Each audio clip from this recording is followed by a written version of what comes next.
Good afternoon, Creekview. This is Izzy. And Adam. And this is February 1st episode of Creekview Television. Now for some Creekview news.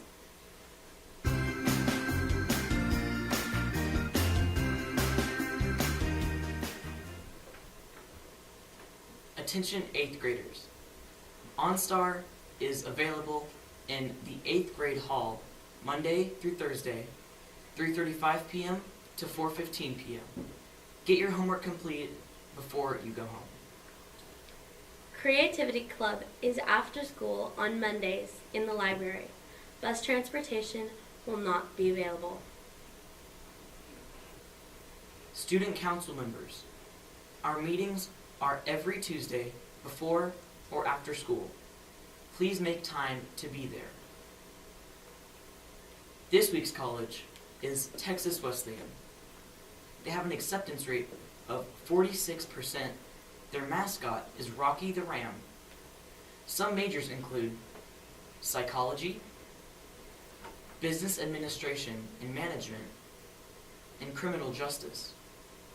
Some notable alumni are professional wrestler Mark William, better known as The Undertaker, U.S. Representative Kay Granger, and table tennis player Jasna Feslik. Now over to Reagan with This Day and Time.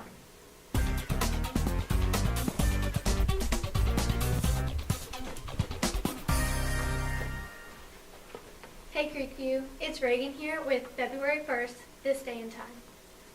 In 1968, Richard Nixon announced his candidacy for presidency.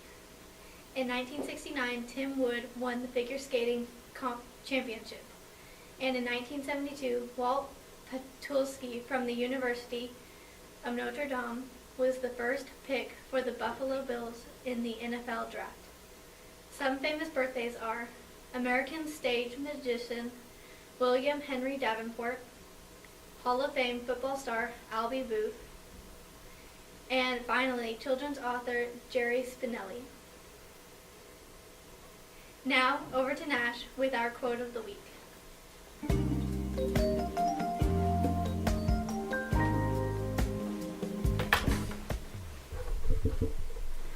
Good afternoon, Creekview. This is Nash with our quote of the week. This week's quote of the week is, "Always do your best. What you plant now, you will harvest later." Said by Og Mandino. I believe this quote means that your future starts today. What you are doing in the present will impact and mold your future. Now over to Ava with our word of the day.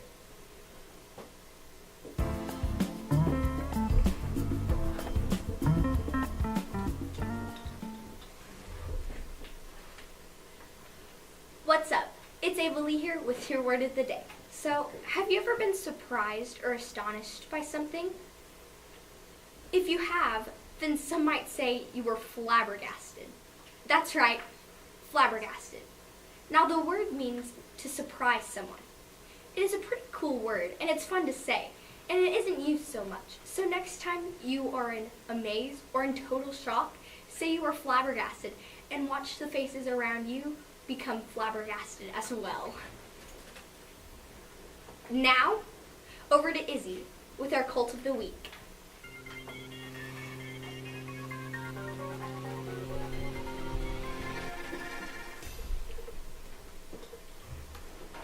Hey Creekview, it's Izzy here with our cult of the week, William Lopez. So, William, do you have any pets? No, I don't have any family pets, but my family has a neighbor pet named Cherry. We like to think that he's our dog too. Oh, cool. What is something you learned last week? Last week I learned life is too short, so you need to make every second a memory to remember. That's really sentimental. What chore do you hate the most? I don't mind doing chores. I just mind doing the time it takes to do chores. Me too. Say the first word that comes to mind. Kindness. Whoa. If you could disinvent one thing, what would it be? The smartphone disconnected people from speaking verbally to families and friends more often. That's what I choose to do, this event. Thank you so much for letting me interview you. Okay. Now, over to Zoe with our joke of the day.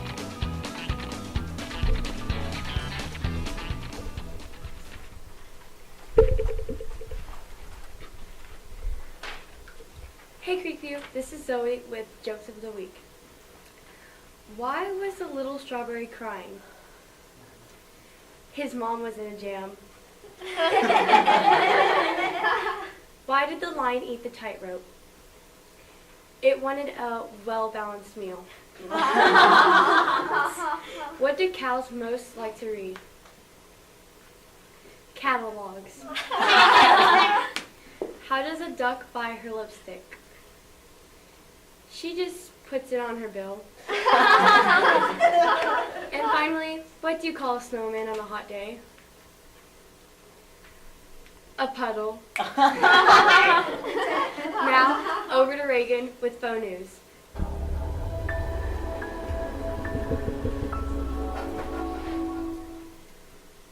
What's up, Creekview? It's Reagan here with some shocking news.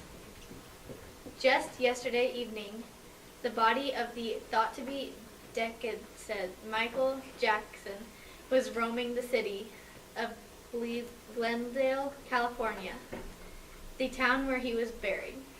An innocent bystander said this when he saw the legendary song artist. I was surprised to see him up and walking. It was like a real-life thriller in front of my own eyes. Mr. Jackson, however, has not been found by law enforcement yet. When he is found, maybe he'll have some interesting stories about where he went when he presumably died, or maybe, like the zombie he probably is, he'll have much more gruesome plans in mind. Now, over to Alicia with World News.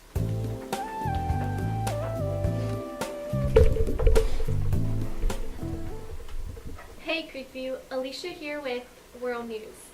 In Australia, thousands of fish were found dead in the bays.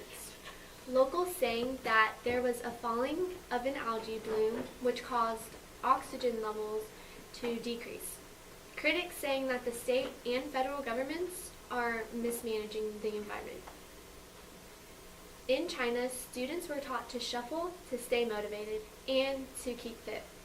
One principal at a Chinese school saw that the students were getting bored with regular workout routines and taught himself the shuffle routine. After learning the routine himself, he taught his kids and videoed it, and it soon became viral. Lastly, a wildfire at Cape Town, Africa nearly killed 100 firefighters. The blaze broke out on Lion's Head Mountain, threatening suburban areas.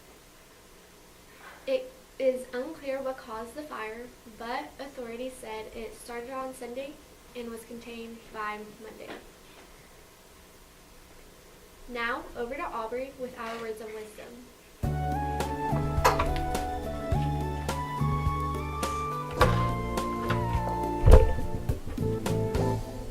Hey Creekview, this is Aubrey here with a few words of wisdom.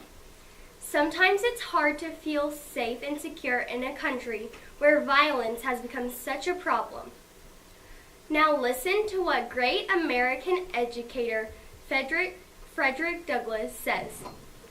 The life of a nation is secure only while the nation is honest, trustful, and virtuous. If that's the truth, how do we stop the violence so we can feel safe again?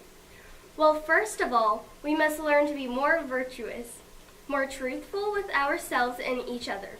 We must learn to be kinder to one another, more tolerant and more understanding. After all, a non-violent country begins with non-violent citizens. And that's you. That's me. Today, be honest and compassionate with one another. It's the first step in stopping the violence. With something to think about this is Aubrey and the rest of CTV cast saying, Make it a great day, or not, the choice is yours.